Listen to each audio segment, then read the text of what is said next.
పాకిస్తాన్‌లో కూడా బొద్దింకల ఉద్యమం జరగబోతుందని పాకిస్తాన్ హోంమంత్రి మోసిన్ నఖ్వీ అయితే నిన్న ఒక పెద్ద బాంబు పేల్చాడు. మీరు యువతని బొద్దింకలంటారా? లేకపోతే ఇంకేదైనా అంటారా? ఇంకేదైనా అంటారా? ఏమైనా అనండి.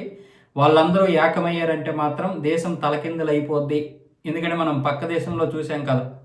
అంటే భారతదేశంలో చూసాం కదా! అన్న విధంగా మాట్లాడుతున్నాడాయన. ఈ బొద్దింకలంటే యువత అందరూ కూడా ఇప్పుడు ఉద్యోగాలు కోరుకుంటున్నారు.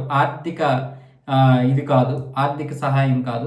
వాళ్ళకిప్పుడు మనం ఉద్యోగాలు ఇవ్వాలి అని చెప్పి ఒక ఆర్థిక సదస్సులోనే మాట్లాడాడు. పాకిస్తాన్ ఆర్థిక సదస్సులో. అలాగే నిన్నేం మాట్లాడాడు అంటే, మనం చాలా వరకు ఈ మూస పద్ధతిలో ఇలాగే వెళ్తే ఇక దేశం ఎప్పటికీ బాగుపడదు. ఇలాగే ఉంటది. మరో 10, 20 సంవత్సరాల తర్వాత అయినా మనం ఈ సమస్యలతోనే కొట్టుమిట్టాడతాము. మన యొక్క పద్ధతులు మార్చుకోవాలి అని చెప్పి నిన్న కూడా చాలా వరకు కుండ బద్దలు కొట్టినట్లుగా నిజాలు చెప్పేశాడు మరి మోసిన్ నఖ్వీ. అండ్ మరి ఏమైందో తెలియదు, ప్రభుత్వంలో ఏం జరిగిందో తెలియదు, కానీ మొత్తానికి పీఓకేలో జరుగుతున్నటువంటి పరిస్థితులు, బలోచిస్తాన్లో జరుగుతున్నటువంటి పరిస్థితులకి పాకిస్తాన్లో ఉన్నటువంటి పెద్దలందరూ కూడా ఈ మధ్య నిజాలు మాట్లాడుతున్నారు.